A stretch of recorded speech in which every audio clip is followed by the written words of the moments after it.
Sana before mong sabihin na walang nagmamahal sa'yo, ma-realize mo to.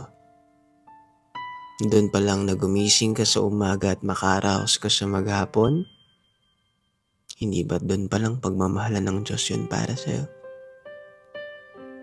That's God's grace.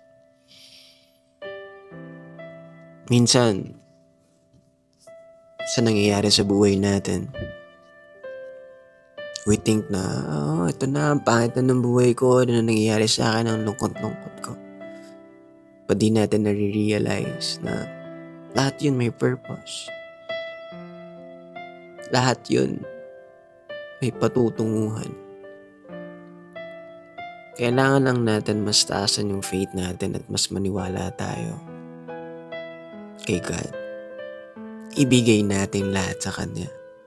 Kasi if you fully surrender sa Kanya, hindi ka naman niya papabayaan.